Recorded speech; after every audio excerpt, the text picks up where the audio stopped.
Okay, so I don't know how well I'm going to be able to explain this, and all these videos are going to be out of order. It's just bound to happen. I wanted to discuss the fundamental question, what exactly is the meaning of life?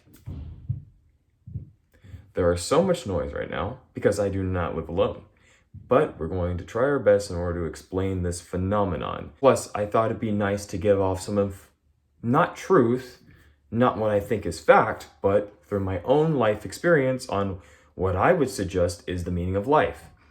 Especially when you start to question it when you're in your pit of darkness or anything like that. And I'm sorry for the lighting. That is the only light that I have. So it's come to my conclusion that the meaning of life, and now you can take any kind of other theme about it, like, oh, the meaning of life is friend, family, all those kind of things that probably do matter and stuff like that. But the thing that I boiled it down to is just simply the passage of time. Time is a fickle thing. It's been said that it's more of an illusion than it is actually anything real, which is weird to even grasp in itself. I'm still trying to study on myself exactly what time is. Although it is understandable, one thing is understandable, is that when time is passing, things are actively coming into existence as much as they're coming out of existence. As much as you can say that you're gaining time, you're also losing time. And there's always something of a sadity about that. Like, say, for instance, when you've had a nice memory, or you've hanged out with an awesome friend, or you've done some kind of cool event, you're losing time. You may be gaining time with that person or that event, but as well, you are losing time. When you're able to look at past events like that through pictures or photographs, these facsimiles that can only be a copy of the real thing, it kind of puts a bit of melancholy into you. Like, oh yeah, that happened, but it no longer even exists as a moment anymore. I guess you can say in those moments, we don't really mind the passage of time. In the moment, it adds as our most fun, but then after the moment has passed, it acts as our exciteful centerpiece of giving us the emotions of sadness, yet also joy at the same time.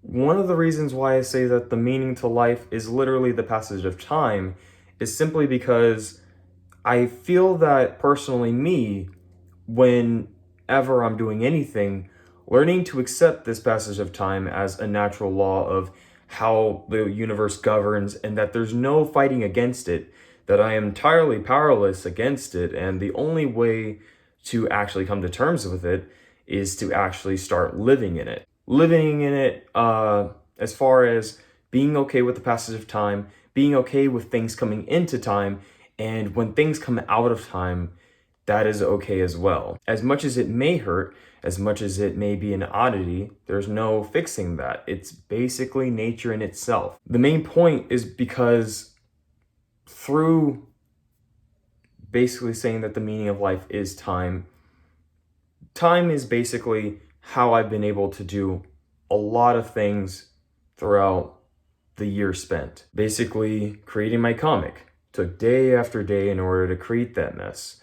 I resolved myself with knowing that each page was going to take at least a day, and I just continued it. Allowed time to be my catalyst, my leader, and now I'm left with more than 100 pages. We even have my YouTube channel. This channel has been around for 7 years. Regardless to the fact if it's successful or not, it still stands the test of time.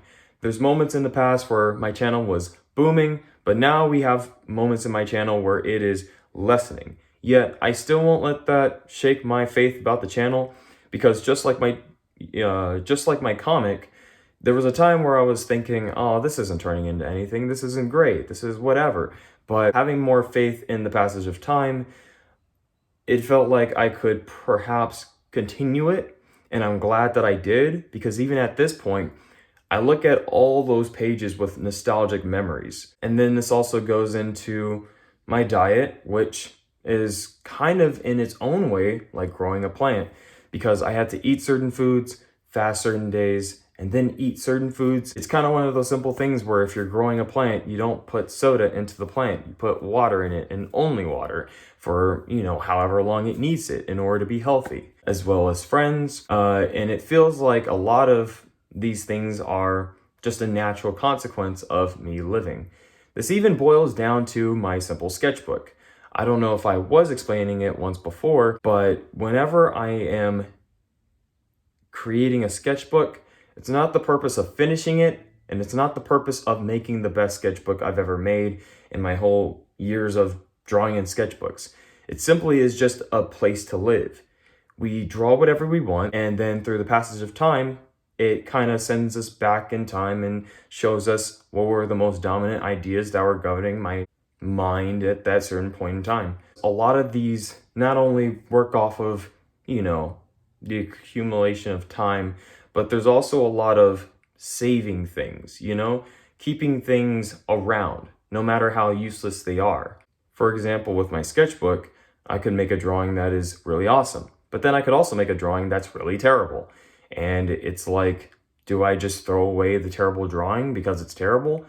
Not really, no. In fact, I kind of keep it. I kind of accept it as a natural collection of whatever I've been making.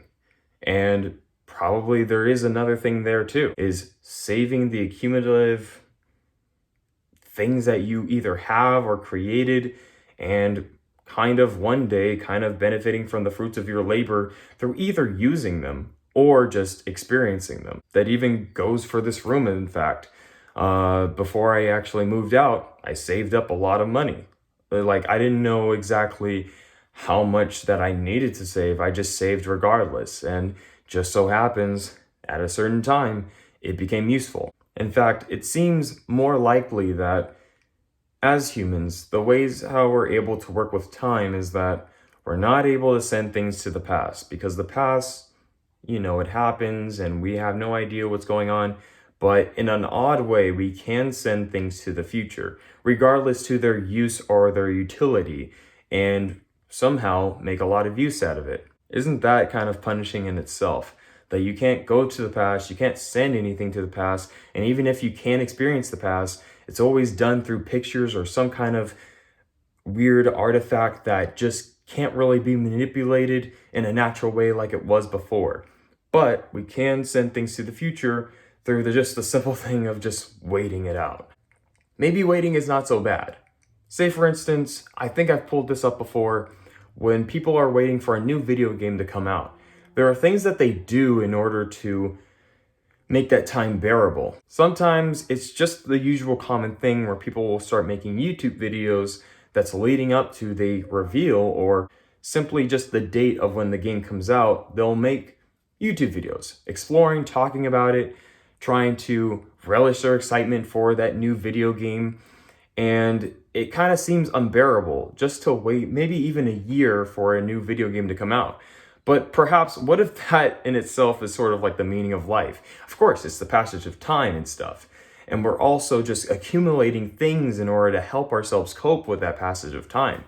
Because as everybody knows, once the video game has come out, there's less and less videos being made about it. Perhaps maybe that could be the thing with life in general, that if we didn't have some kind of ultimate dream goal to strive for, what makes us want to do anything else that kind of leads to that imaginary dream itself? It's kind of weird, because it's like, no matter what a person may do before, the release date of a video game, no matter what they do, no matter how crappy the object they make or the tribute that they possess and stuff, no matter how crappy or successful it is, it's still life. It's still a passage of time, and we can all still look at it as something nostalgic to remember before the video game actually happened. And so maybe it's just a thing of making sure to catch the wave of time. It's an event in itself, which kind of almost makes life an event. And it's just a question of, are we going to let the event just go by without catching that wave, or are we going to catch that wave no matter how crappy, how terrible, how non-consequential the stuff that we create is? It's kind of like, at least we are a part of that wave, no matter how non-great it is. So, in conclusion, we discussed the meaning of life being the passage of time. And throughout all the kind of non-consequential, probably lame things that we create, we still catch a certain wave, a wave that brings us all the way towards the end, whatever that end may be. And you never know. There could be things that might happen, and probably good, probably bad, but still it's a natural consequence of living life. And living life basically consequentially allows you to be free. So with that being said, that's what I inherently kind of believe at this moment, that is the meaning of life. But if you have any further questions or want to put anything in the comment section to this video, even though it is very non-consequential and I don't even know what I'm really talking about, go ahead. Try to give me your opinion on what you believe is the meaning to life. And if you want to, you can also correlate the theme of passage of time with your thoughts on what exactly the meaning of life is. And also, I really just wanted to upload a video on my time schedule because it keeps my channel alive, and I like seeing the constant videos that I like to make and all that kind of stuff. We're going to create really meaningful content, guys. Just give it a while, okay? Either way, okay. So, Mr. Polar Jack signing out. Peace. And remember, you don't stop dreaming because you get old. You get old because you stop dreaming. So, dream on. Anyways, see you guys later. Bye. I could stay for all